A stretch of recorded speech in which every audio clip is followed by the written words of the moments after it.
My name is Leah Sanderson. I'm 31 years old. At my grandmother's funeral, her lawyer handed me one thing, a faded savings book with her name on the cover. Before I could open it, my father snatched it out of my hands, glanced at the balance, and threw it onto her casket. Right there, in front of 60 people, dirt still fresh on the grave. "It's useless," he said. "Let it stay buried." His wife laughed. His stepson filmed it. Nobody said a word. So I stepped forward, knelt down, and picked it up. I drove straight to the bank. The clerk typed in the account number, looked at her screen, and turned white. She grabbed the edge of her desk. "Do not leave this building," she said. "I'm calling the police." What that savings book contained, and what it exposed about my own father, changed everything. Before I tell you the rest, take a moment to like and subscribe, but only if this story earns it. Tell me in the comments where you're watching from and what time it is there. Now let me take you back to before the funeral, to the Sundays that started all of this. Every Sunday for 3 years, I drove 15 minutes down Route 33 to my grandmother's house. A small white ranch with green shutters and a garden full of petunias she'd been growing since before I was born. The paint was peeling. The porch steps creaked. My father always said, "Mom's barely getting by. That house is all she's got." I never went because she asked. I went because she was the only person who never made me feel like I owed something just for existing. We had a routine. I'd bring groceries, the good bread from Muller's, not the store brand. She'd already have coffee on. I'd clean the kitchen, change her sheets, check her medications. Then we'd sit on the porch if it was warm, or at the kitchen table if it wasn't, and she'd tell me stories about my mother. Nobody else told me stories about my mother. Grandma Ruth had a habit I never understood. Every first of the month, she'd sit at her desk, pull out a small brown notebook, and write numbers in it. Neat columns, careful handwriting. When she was done, she'd lock it in the top drawer and pocket the key. I asked her once, "What's that, Grandma?" She smiled. "Grandma's little habit. Don't worry about it, sweetheart." I didn't push. I wish I had. There was something else. Every few months, my father would call her and say he wanted to help manage her finances. Every time she said no, politely but firmly. Once, after she hung up, I saw her hands shaking. Not from weakness, from something else. "He means well," she said, but she didn't look at me when she said it. I believed her then. I don't anymore. Let me back up. Because to understand what happened at that grave, you need to understand what it was like growing up in Gerald Sanderson's house. My mother, Emily, died when I was 10. Car accident on a Tuesday morning. I remember the cereal I was eating when the phone rang. I remember my father sitting on the kitchen floor. For about a year after that, he tried. I'll give him that. He tried. Then he stopped. He sent me to live with Grandma Ruth for 3 years. "Just until I get back on my feet," he said. When he married Donna Pemberton, he brought me back home. Not because he missed me, because Donna said it would look bad if his daughter lived with his mother. Donna had a son, Kyle. He was 2 years younger than me. He got the big bedroom. I got the room next to the garage. No closet, one window, heater that worked half the time. Kyle got a truck at 16. I bought a 12-year-old Civic with waitressing money. Donna was good at appearances. In front of neighbors, she'd say, "We treat all our kids the same." Behind closed doors, she'd tell my father, "Your daughter eats here, sleeps here, and contributes nothing." I contributed. I paid the electric bill every month starting at 19. My father never mentioned that. I got my nursing degree at 23, worked as a community health nurse, built a life. But when Grandma Ruth got sick in 2022, I cut my hours to take care of her. My income dropped, my savings drained, and I ended up back in that room next to the garage. My father told the neighbors, "I'm supporting my adult daughter because she can't manage on her own." He never mentioned the electric bill. In the fall of 2022, Grandma Ruth was diagnosed with congestive heart failure. The doctor said she could stay home if she had consistent help. So I rearranged my entire life. 3 days a week, I worked at the clinic.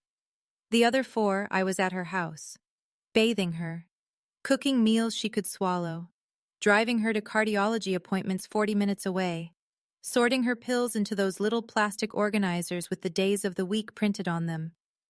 My father visited 3 times in 2 years. I counted. Each time, he sat at her kitchen table and said the same thing. "Mom, just let me handle your accounts. It's easier for everyone." Each time she shook her head. Each time he left within the hour. Donna never came, not once. Kyle came once. He stood in the doorway, looked around the small house and asked, "So, Grandma, you got anything put away for when, you know, later?" Ruth just looked at him, said nothing.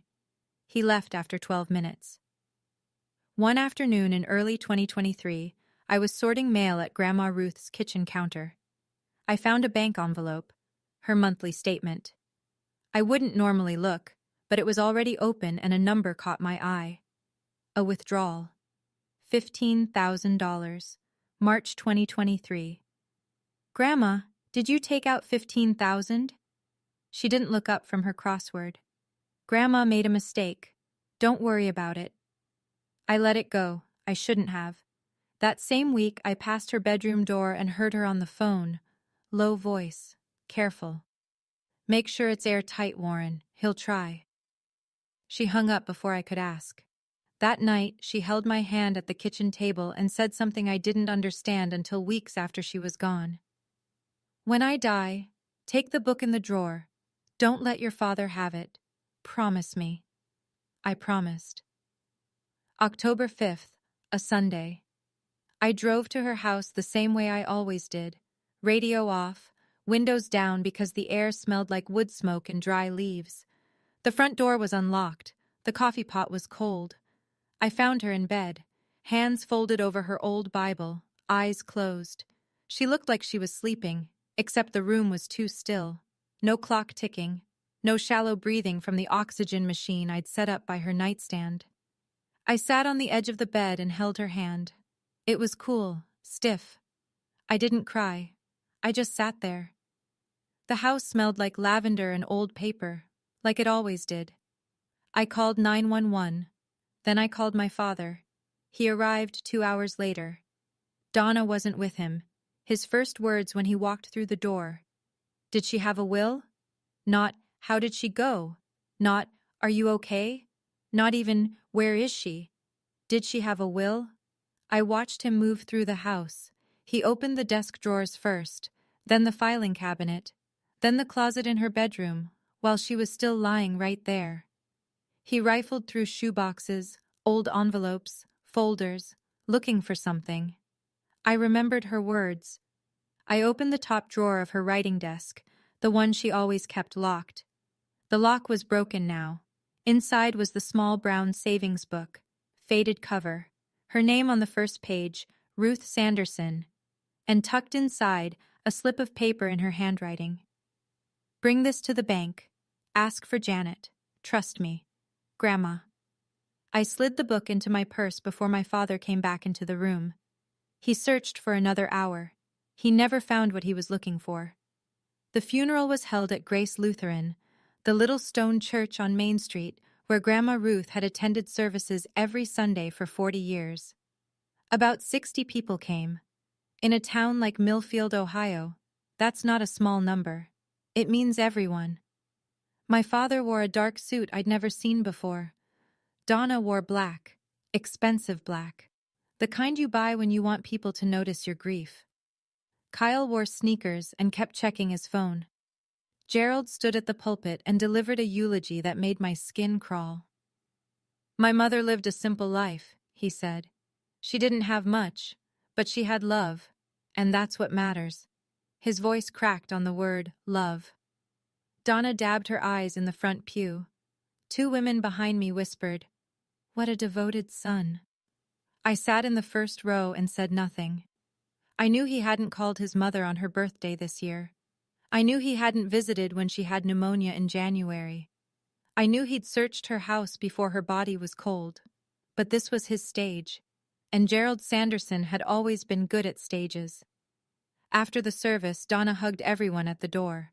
Ruth was like a mother to me, she told each person.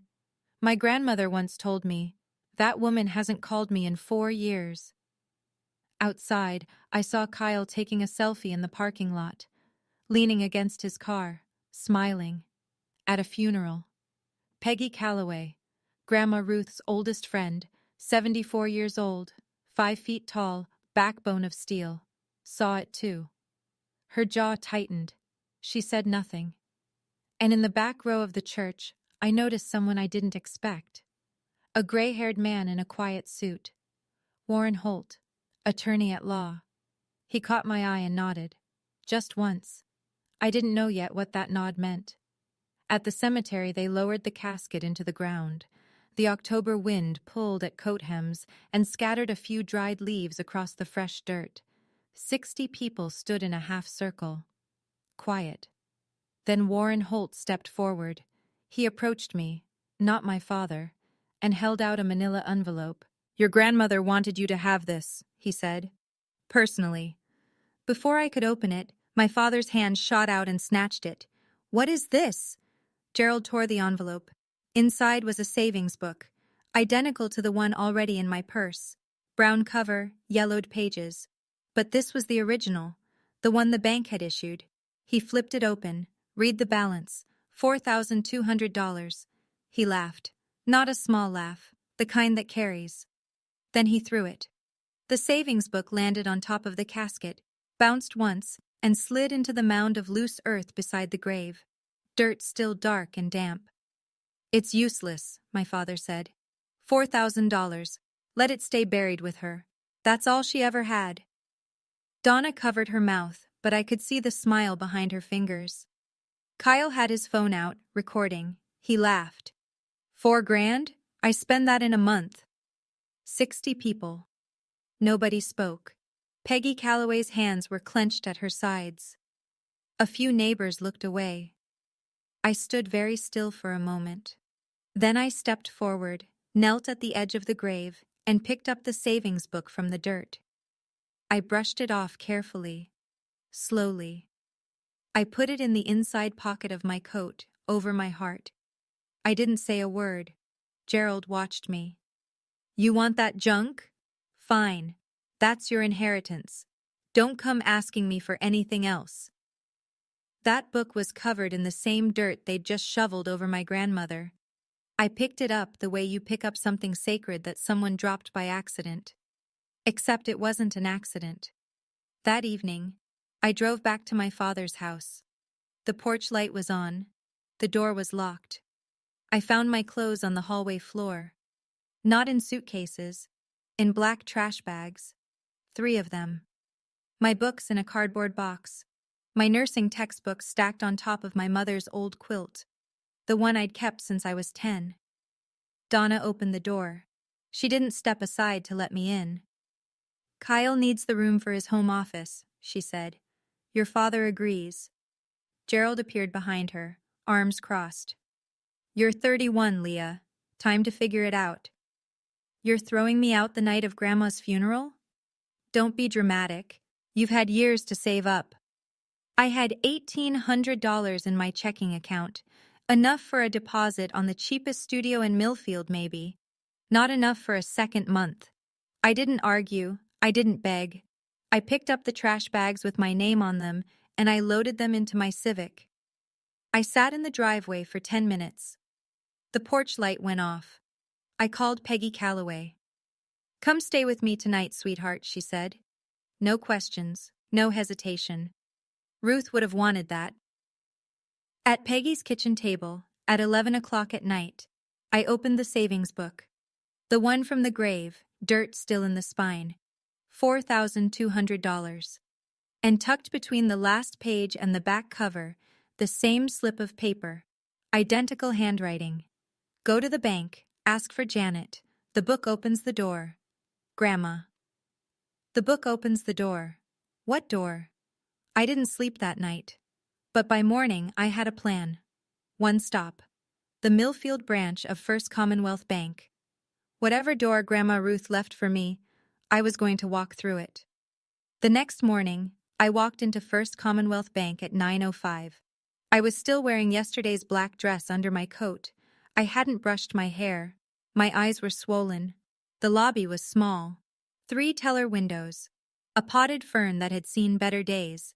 2 customers ahead of me. I waited. When I reached the counter, I said, "I'd like to speak with Janet, please." The young teller blinked. "Janet Rios? She's our senior account officer. Do you have an appointment?" "No, but my grandmother told me to ask for her." Something in my voice, or maybe something in my face, made the teller pick up the phone.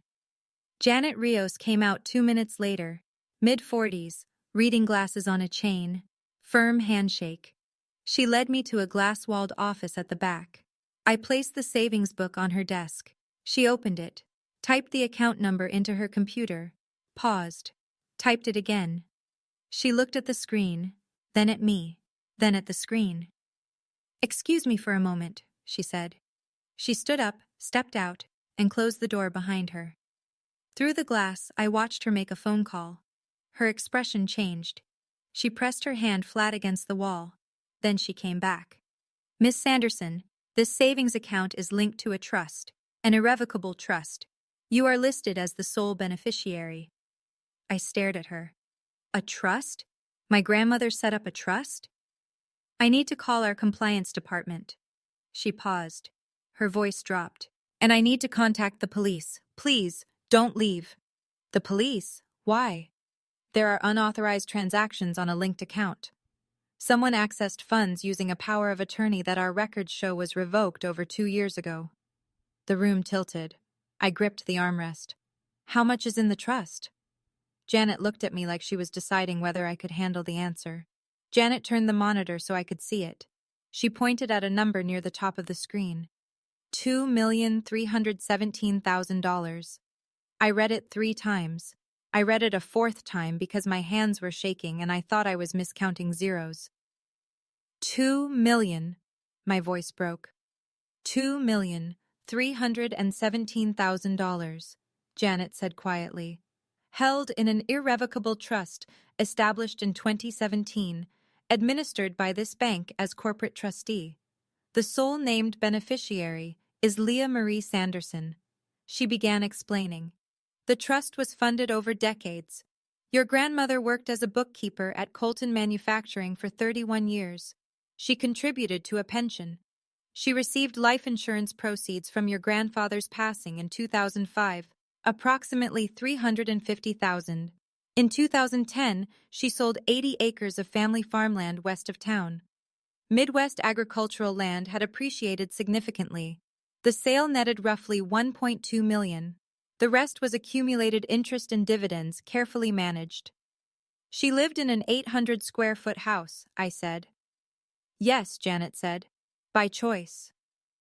My grandmother grew up during rationing. She wore the same 3 cardigans in rotation. She clipped coupons. She grew tomatoes and canned them every August. Not because she had to, because she remembered what it was like to have nothing, and she never wanted to feel that way again. My father told everyone she was poor. He believed it. He never bothered to look deeper. The trust is irrevocable, Janet continued. It cannot be contested or modified. Your grandmother designed it with her attorney to be, her words, unbreakable. I stared at that number until my vision blurred. Not because of the money, because she planned this. She knew he'd throw the book away, and she bet everything on the chance that I'd pick it up. Grandma Ruth had always been the quietest person in the room. Turns out, she was also the smartest.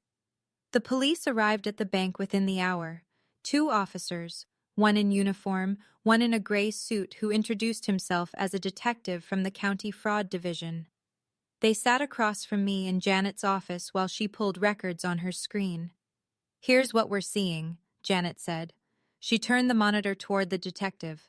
In 2023, 3 withdrawals were made from a linked checking account using a durable power of attorney in the name of Gerald Sanderson. $15,000 in March, $12,000 in June, $13,000 in September, total $40,000. The detective made a note. And the power of attorney?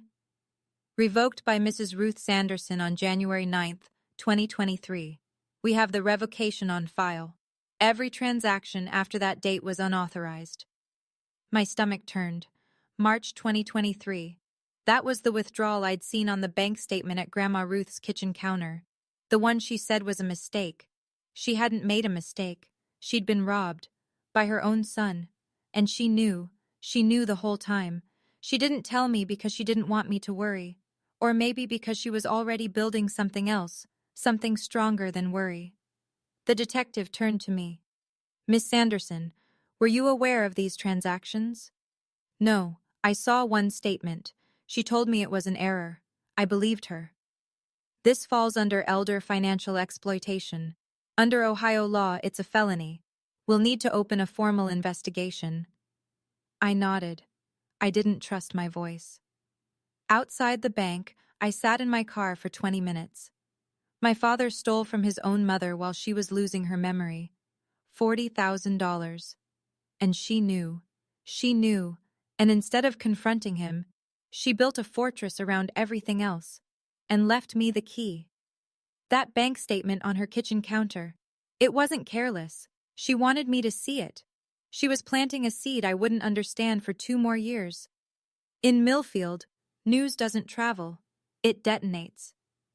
By the next afternoon, half the town had heard some version of the story. Ruth Sanderson, quiet, cardigan-wearing Ruth, had left her granddaughter a fortune, and her son hadn't gotten a dime. My phone rang at 6 p.m. Gerald. Whatever that crazy old woman put in some trust, it's not yours. His voice was tight, controlled. The voice he used when he wanted you to know he was holding back. I'm her son. I'm contesting it. It's irrevocable, Dad. You can't contest it. Watch me. He hired a lawyer. I found out later it was Dennis Pratt from the strip mall on Oak Street. Family law, DU is, and the occasional real estate closing. Not exactly a trust litigation specialist. Pratt apparently told Gerald the truth. An irrevocable trust with a corporate trustee was nearly impossible to overturn. Gerald told Pratt to try anyway. Then came Donna. She called the next day. Sweet voice, concerned voice, the voice she used for church fundraisers and parent-teacher nights. Leah, honey, think about what this is doing to your father. He's heartbroken. Ruth was his mother. Sharing would be the right thing. It's what family does. I didn't answer. She waited. Leah, are you there? I'm here, Donna. So, what do you think? I think my grandmother made her decision. I'm honoring it. Click. That evening, Kyle posted on Facebook a photo of a headstone, not Grandma Ruth's, just a stock photo, with the caption, "Some people will do anything for money, even rob their own grandfather's grave." 47 reactions, 12 comments, most of them people who hadn't attended the funeral and didn't know the first thing about my grandmother. The town was splitting. Some sided with Gerald. The heartbroken son passed over by a confused old woman. Others knew better. They'd seen who actually showed up on Sundays. Okay, let me step outside the story for a second. At this point, I was sitting in Peggy's guest bedroom, holding a savings book with grave dirt still in the spine, and my father was threatening me with lawyers. So here's my honest question for you. If your father, the man who threw your grandmother's last gift onto her grave and called it garbage, suddenly demanded you hand over what she left you, would you give it up just to keep the peace? Tell me in the comments. I genuinely want to know. Because at that moment, I almost considered it. Almost. All right, back to what happened next. And trust me, it gets worse before it gets better. 2 days after the bank visit, I sat in Warren Holt's office on the second floor of a brick building on Maple Street. Oak desk, law books floor to ceiling. A photograph of him and my grandfather fishing at Salt Fork Lake, circa 1988. Warren was 67, calm the way old trees are calm. He folded his hands and told me everything. Your grandmother came to me in 2017, he said. She sat in that same chair. She said, "My son will try to take everything. I know him. I need this to be unbreakable." He explained the structure. Irrevocable trust. Corporate trustee. the bank itself, not a person Gerald could pressure or intimidate. Leah Marie Sanderson as sole beneficiary. The savings book was designed as a physical activation key. Leah had to present it in person, with valid identification, to trigger the verification process. "Why the savings book?" I asked. Warren almost smiled. Because she knew Gerald. He'd tear the house apart looking for legal documents, wills, contracts, deeds. He'd never give a second thought to an old passbook showing $4,000. She was right. He threw it on her grave. Then Warren told me the rest. "In 2023, your grandmother discovered the unauthorized withdrawals. She contacted me immediately. I reported the fraudulent POA usage to the bank's compliance division at her request, but she instructed me not to act further." "Why not?" Her exact words were, "Let him dig his own grave. The truth will come out when it needs to." Warren leaned forward. "Your grandmother didn't want revenge, Leah. She wanted protection. For you. But she was also not going to let her son steal from her without consequence." Ruth Sanderson, 5'3", clip-on earrings, clipped coupons every Thursday. And she built a legal trap so precise that her own son walked straight into it and never saw the walls. Gerald didn't just hire a lawyer, he launched a campaign. Within a week, he'd called every relative in 3 counties. Aunts, uncles, cousins I hadn't seen since my mother's funeral. His version of events was polished. "My own daughter is stealing my mother's money." Mom was confused at the end. She didn't know what she was signing. Some of them called me. Not to accuse, most of them were polite about it, but to advise. "Aunt Helen, maybe you should split it, Leah. It's the right thing to do. Don't let money destroy family." Cousin Brian, "Your dad's hurting. He just lost his mom. Think about how this looks." The calls came every day, 1 or 2 in the morning, 1 or 2 at night. A slow, steady drip of guilt dressed up as concern. Then Donna escalated. She organized what she called a family meeting at Gerald's house. Invited 10 relatives. I was not invited. I heard about it from Aunt Carol, my father's younger sister, the only one who seemed unsure about whose side to take. At the meeting, Gerald reportedly cried. "My mother skipped her own son," he told the room. "What did I do wrong?" Donna proposed a solution. 50-50 split. Gerald gets half. Leah keeps half. "Fair is fair," she said. Several heads nodded. The meeting was about to end when a car pulled into the driveway. A small blue sedan. Peggy Calloway got out, walked to the front door, stood on the porch, and spoke loud enough for everyone inside to hear. 6 words. Then she turned around and drove away. The room went quiet. Gerald's face changed color. And for the first time since the funeral, nobody called me that night. Peggy said 6 words, and I didn't find out what they were until the next morning. Peggy told me over breakfast. Toast and black coffee. Her kitchen smelled like butter and wood smoke. I said, "I know why Ruth did this." "That's it?" "That's it." Then your father tried to explain. He said, "Because she was losing her mind." So I gave him one more sentence. Peggy sipped her coffee. I said, "Her mind was sharper than yours ever was, Gerald. She kept records of everything." Records of everything. In Millfield, that sentence carries weight. Because in a town this small, everyone has something they don't want on record. Gerald would have known exactly what that meant. The POA, the withdrawals, the paper trail. Aunt Carol called me that afternoon. Her voice was different, cautious. "Leah, what records is Peggy talking about?" "You'd have to ask Peggy." Gerald says she's just a crazy old woman trying to stir things up. Peggy's 74. She ran the county library for 30 years. She's not crazy. A pause. "I'm starting to think there's more to this than your father's telling us." "There is, Aunt Carol, but it's not my story to leak. It'll come out on its own." The calls from relatives slowed down. Not all at once, but noticeably. A few people quietly withdrew their support. "This is between you and your father," Cousin Brian texted. I'm staying out of it. That evening, Peggy set a cup of chamomile on my nightstand. She sat on the edge of the guest bed and said, Ruth left me something for you. A letter. But she made me promise. I can only give it to you after the trust is fully settled. Not yet, sweetheart. Soon. What does it say? Peggy patted my hand. It says everything you need to hear, but you're not ready yet. Your grandmother was quiet, Leah. But quiet people keep the best records. The county fraud detective called Gerald on a Thursday morning. I know this because Gerald called me 14 minutes later. I know it was 14 minutes because I looked at the call log afterward, trying to piece together how fast a man can go from threatening to begging. Fast. The answer is fast. Leah, please. His voice was different now, thin. The bravado stripped out.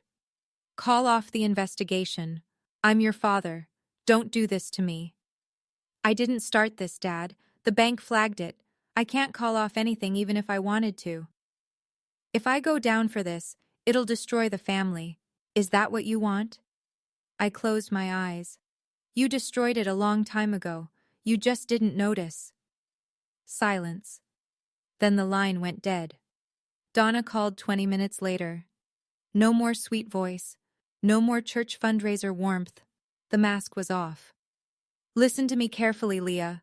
If you don't drop this, we will make sure everyone in Millfield knows you manipulated a sick old woman to steal from your own father. Go ahead, Donna. The truth is on my side. Truth. She almost spat the word. You think truth matters in a town like this? People believe what they want to believe. Then I guess we'll find out. She hung up. That same week, Gerald filed a petition to contest the trust. Grounds: undue influence. He claimed I had manipulated Grandma Ruth during her cognitive decline to redirect her assets. His lawyer, Dennis Pratt, filed it knowing it was a long shot. Gerald filed it knowing he had no choice. Because by now, the investigation wasn't just about the trust. It was about $40,000, a forged power of attorney, and a felony charge that didn't care about family meetings or Facebook posts.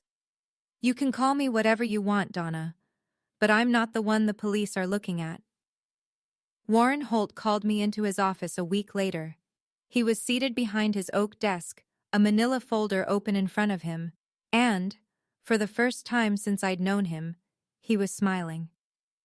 Gerald's petition claims undue influence, Warren said. To win, he'd need to prove your grandmother was mentally compromised when she created the trust in 2017, and that you coerced her. She wasn't compromised. She was sharper than anyone in the family. I know, and I can prove it. He slid 3 documents across the desk. First, a cognitive capacity evaluation performed by Dr. Reeves in April 2017, the same month the trust was executed. Ruth scored in the 93rd percentile. Clear mind, clear intent. He tapped the second document. Bank records showing the forged POA transactions. This establishes Gerald's financial motive to contest the trust. Not grief, not fairness, but money. And the third? Warren turned his laptop toward me. On the screen was a Facebook video. Kyle's video. Filmed at the cemetery. You could see Gerald clearly, snatching the savings book, reading the balance, laughing, and throwing it onto the casket. His voice, sharp and unmistakable. It's useless. Let it stay buried. Kyle had posted it to mock me. 47 reactions. Some laughing emojis. He'd titled it, Grandma's Big Inheritance, LOL. Kyle handed us the strongest piece of evidence we have, Warren said. This video shows your father had no emotional attachment to your grandmother's legacy. It contradicts everything in his petition. No judge will look at this and see a grieving son. I stared at the screen. Kyle had recorded his own family's undoing and posted it online for likes. Kyle posted that video thinking it was funny, Warren said. The judge won't find it funny. Gerald's lawyer reportedly advised him to withdraw the petition. Gerald refused. Some people can't stop digging, even when they're already standing in the hole. There was a night, I won't pretend there wasn't, when I nearly gave in. It was 11 p.m. at Peggy's house. The guest room was dark. The savings book sat on the nightstand, the dirt from the grave now dry and cracked in the spine. I lay in bed staring at the ceiling and thinking about my father. Not this version of my father. The earlier one. The one who put me on his shoulders at the county fair when I was 5. The one who made pancakes on Saturday mornings before Mom died. The one who cried at the kitchen table the day she was gone, really cried, the kind where your whole body shakes. That man was still in there somewhere, buried under Donna, under debt, under 20 years of choosing the wrong thing. I picked up my phone. I almost called him. I was going to say, take it, take all of it, I don't want to fight anymore. Then Peggy appeared in the doorway. She couldn't sleep either. She set a cup of chamomile on the nightstand and sat on the edge of the bed. Ruth told me something once, Peggy said. She said, if Leah gives in, Gerald will spend every cent in 2 years. Then he'll blame her for not having anything left. I put the phone down. You're not fighting him, Leah. You're honoring her. There's a difference. I looked at the savings book. The dirt was dry now, but I could still see the faint impression of a fingerprint on the cover. Grandma Ruth's. She had held this book thousands of times, updating it, protecting it, planning. She didn't leave me money. She left me a choice. I wasn't going to waste it. November came in cold. The investigation was still open. Gerald's petition was still pending. The town was still whispering. Then the invitation arrived. Not a formal invitation, just a group text from Donna to the extended family. Thanksgiving at our house, all family welcome, time to come together. I wasn't included in the group text. Aunt Carol forwarded it to me with a one-line message. You should come. Family is family. I knew what this was. Gerald and Donna wanted a stage, a room full of relatives, a Thanksgiving table, and an audience for their version of reconciliation, which meant pressure Leah to share the money in front of everyone. Make her the villain if she says no. Make it about family, not fraud. I called Warren. You don't owe them anything, he said. But if you go, go prepared. He gave me copies, a summary of the trust's legal standing, the list of unauthorized POA transactions with dates and amounts, the revocation document from January 2023. Not weapons, he said, just facts, in case someone asks questions. And if they don't ask? Then you eat turkey and leave. But I've met your father, Leah.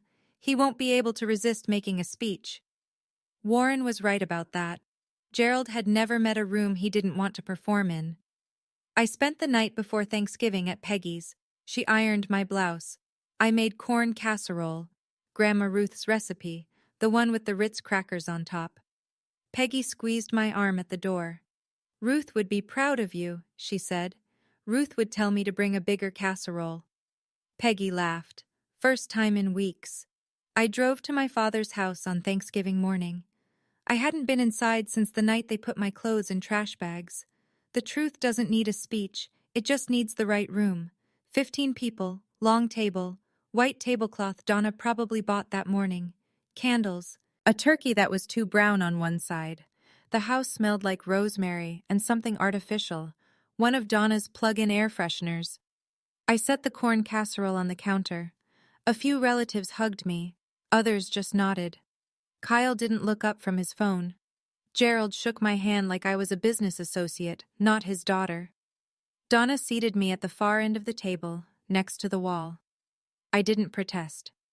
We made it through the salad. Then Gerald stood up. He tapped his water glass with a butter knife. The room quieted. Before we eat, he said, I want to say a few words. He thanked everyone for coming. He talked about family. He talked about gratitude. Standard Thanksgiving material. Then the turn. As many of you know, there's been some confusion about my mother's estate. He paused, looked down at his plate, looked up. I want to be clear. My mother was a simple woman. She lived simply. And if she made certain decisions near the end of her life, it was because she was influenced by someone she trusted too much. He looked directly at me. 15 heads turned. Donna jumped in. We just want what's fair. Ruth would have wanted her son to be taken care of, Leah knows that. Kyle, mouthful of bread. Yeah, Leah. Just do the right thing. 15 people, candles flickering. The room waiting for me to fold. I set down my fork. I placed my napkin beside my plate. I stood up. Gerald's eyes narrowed. Donna's hand moved to his arm. Kyle finally put down his phone. I'd spent 31 years being the quiet one at the end of the table. Tonight, I had something to say. My voice was steady. I made sure of that. You want to talk about what Grandma Ruth wanted? Okay, let's talk. The room held its breath. Dad, you visited her 3 times in 2 years. I was there every Sunday. I changed her sheets. I drove her to every cardiology appointment. I held her hand when she couldn't sleep. Gerald opened his mouth. I didn't stop. You told everyone she was poor. She wasn't poor. She chose to live simply. There's a difference. I reached into the folder I'd brought in with the casserole dish. I placed a single sheet of paper on the table, slid it toward the center so everyone could see. In 2023, someone used a forged power of attorney to withdraw $40,000 from Grandma Ruth's bank account, $15,000 in March, $12,000 in June, $13,000 in September. Silence. The candle nearest to me flickered. The police are investigating. The name on that power of attorney is Gerald Sanderson. A fork hit a plate somewhere down the table. Aunt Carol pressed her hand over her mouth. Donna went white. Gerald's chair scraped back. That's a lie. She gave me permission. She revoked the power of attorney on January 9th, 2023. Every withdrawal after that is fraud. I kept my voice level. Elder financial abuse. Under Ohio law, that's a felony, Dad. Nobody moved. Nobody reached for the mashed potatoes or refilled a glass. The turkey sat in the center of the table, untouched, going cold.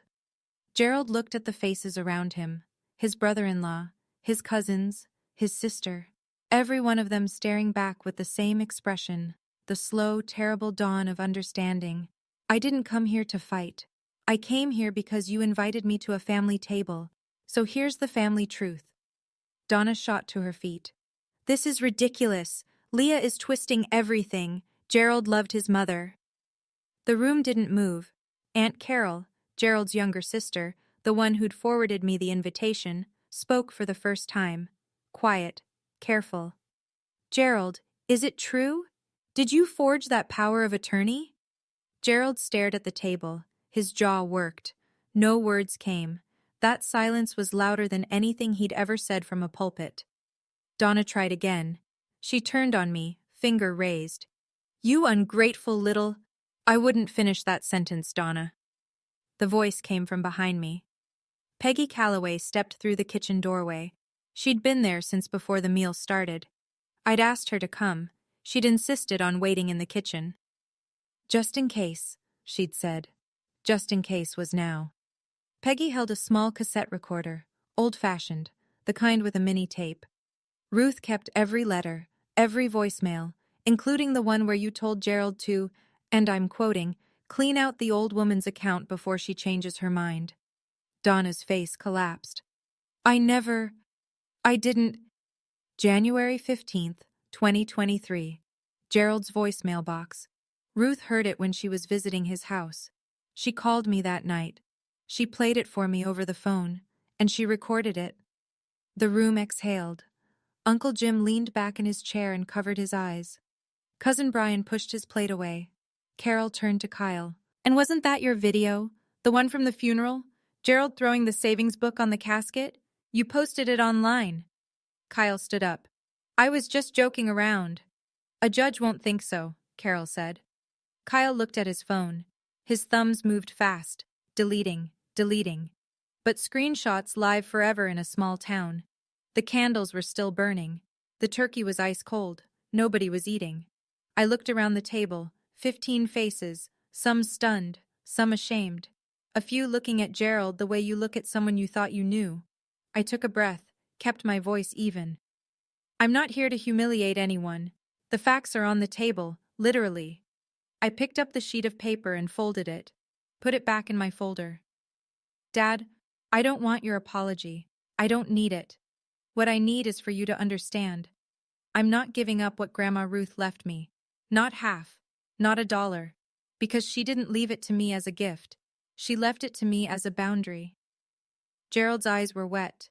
Whether from shame or self-pity, I couldn't tell. Maybe both. She knew you wouldn't take care of her.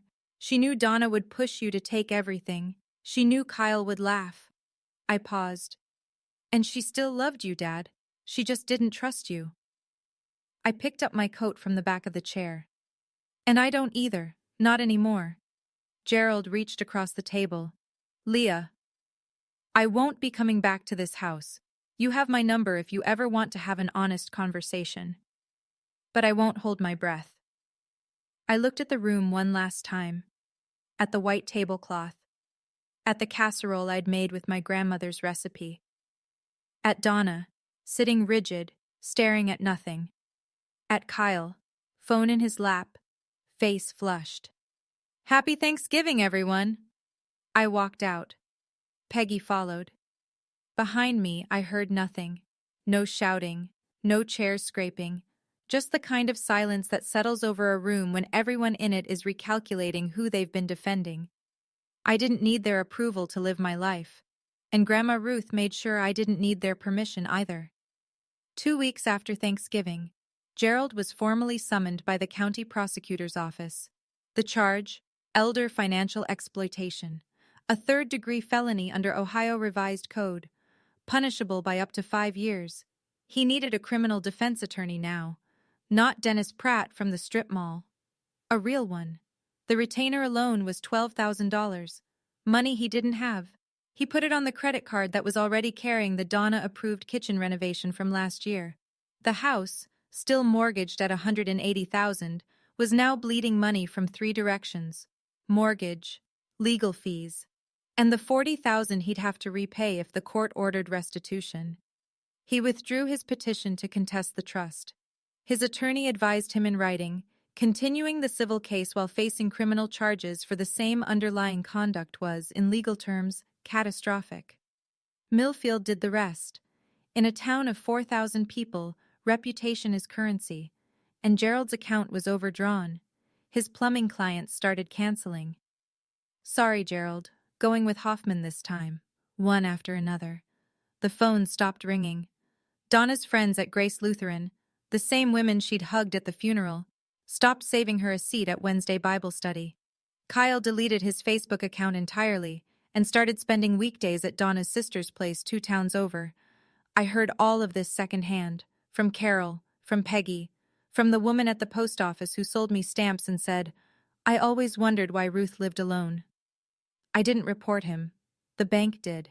I didn't leak the story. The town talked. I didn't campaign against him. I just stopped covering for him. All I did was pick up a book from the dirt. Everything else he built himself. Let me step out of the story for a moment. People have asked me, do you feel guilty about what happened to your father? Honestly, I've asked myself that every night since Thanksgiving. He's still my dad. He taught me to ride a bike before Mom died. But here's what I've learned. Loving someone doesn't mean letting them steal from the people you love most. So I want to ask you, has anyone in your life ever used the word family to pressure you into giving up something you deserved? Tell me in the comments. Your stories matter to me. Now, let me tell you about the letter. The trust was officially confirmed in the first week of December. Warren Holt called me to sign the final distribution paperwork. When I left his office, I drove to Peggy's house. She was waiting at the kitchen table, a cup of tea on my side, and in front of her a sealed envelope, cream-colored, my name on the front in blue ink. Grandma Ruth's handwriting, the same careful cursive from the savings book, from the grocery list she left on the counter, from the birthday cards she never missed. She made me promise, Peggy said, only after it was settled. I opened it with shaking hands. 3 pages, yellow legal paper, blue pen. Dear Leah, if you're reading this, then I'm gone and you did what I asked. You kept the book. I knew you would. I knew because you're the only one who ever kept showing up. I had to stop. My vision blurred. I kept reading. I'm sorry I couldn't give this to you while I was alive. If Gerald knew, he would have found a way to take it. He's my son and I love him, but I see who he is. I've seen it for a long time. This money isn't a reward, sweetheart. It's a head start. Use it to build the life you deserve. The one your mother would have given you if she'd had more time. The one your mother would have given you. Don't hate your father. He's lost. But don't sacrifice yourself for his mistakes either. You are allowed to choose yourself. Love, Grandma Ruth. P.S. I hope you still make my chicken soup on Sundays. I folded the letter, pressed it against my chest, and for the first time since she died, I cried. Really cried. The kind where your whole body shakes. Peggy didn't say a word.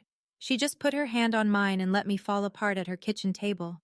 Then she said, "There's one more thing Ruth left, not in the letter, in her house." Peggy drove me to Grandma Ruth's house. It was exactly as I'd left it. Petunias dead from the frost. Porch steps still creaking. The lavender air freshener fading, but still there if you breathe deep enough. She led me to the basement. Past the furnace, past the shelf of canned tomatoes, to a corner behind the water heater where a wooden box sat on an old towel. It was small, maybe a foot wide, dark walnut, and carved into the lid, in letters that had been smoothed by time and touch, was a single name. Emily, my mother's name. I knelt on the concrete floor and opened it. Inside, a journal. My mother's handwriting, entries from when she was pregnant with me. The baby kicked today, right side, just below my ribs. I think she's going to be stubborn. Beneath the journal, a small stack of photographs. My parents on their wedding day. My mother laughing, my father young and thin, and looking at her like she was the only person in the frame. My mother holding me as a newborn, still in the hospital gown. Under the photographs, a silver bracelet, thin chain, no clasp. My mother wore it every day. And at the very bottom, a birthday card, handwritten, unfinished. Happy 11th birthday, my little... She died 6 weeks before I turned 11. She never finished the card.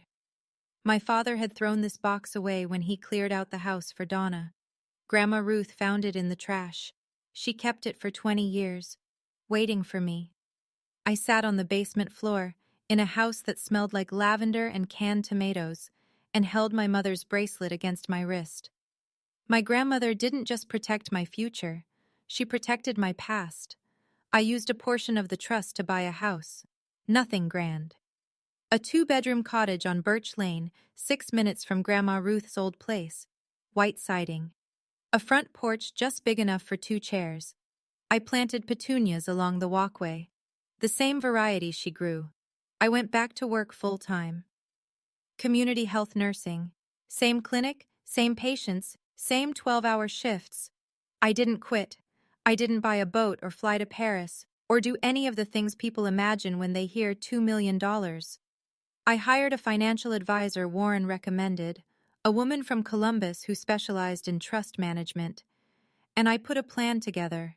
Conservative, long-term, the way Grandma Ruth would have wanted it. I'm not rich, I'm secure. There's a difference. She taught me that. Gerald took a plea deal in February. 3 years probation. Full restitution of $40,000, paid in installments since he didn't have it in a lump sum. 200 hours of community service. It went on his record. In Millfield, a record follows you to the grocery store. Donna stopped attending church. Kyle moved to Columbus and didn't leave a forwarding address. I don't talk to my father. I didn't block his number. The door isn't locked, but I'm not opening it. Aunt Carol calls me every other Sunday now. We're building something, slowly. It's small, but it's real. Every Sunday morning, I drive to Millfield Memorial Cemetery. I bring fresh flowers, petunias in summer, mums in fall, holly in winter. I sit on the bench near her headstone and I talk to her. I tell her about my patients, about the house, about the petunias. I think she hears me. Or maybe I just need to believe she does. Either way, I keep showing up. Every Sunday. Same as always. Sunday morning. My kitchen. The windows are open and the early light is falling across the counter in long, warm stripes. I'm making chicken soup, Grandma Ruth's recipe. Carrots cut thick, not thin. She was very specific about that. Celery from the garden. A whole chicken, not parts. Parts are for people in a hurry, Leah. We're not in a hurry. On the wall above the stove, there's a small frame. Inside it is a faded brown savings book. Clean now, the dirt is gone. Beside it hangs a photograph of Grandma Ruth on her porch, squinting in the sun, wearing her clip-on earrings and one of her 3 cardigans. And next to that, a photograph of my mother. Young, laughing, silver bracelet catching the light. My father threw that book onto a grave and called it useless, but it was the most valuable thing anyone ever gave me. Not because of the money, because it was proof that someone planned for me. Someone believed I was worth protecting, even when no one else did. If you're listening to this, and someone in your life is telling you that you don't deserve what's yours, whether it's money or respect or just a seat at the table, I want you to hear what my grandmother wrote in her letter. You are allowed to choose yourself. That's my story. If it meant something to you, leave a comment. Not for the algorithm, but for the next person scrolling through who needs to hear it today.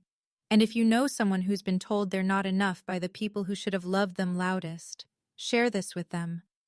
Check the description for more stories like this one. I'll see you next time.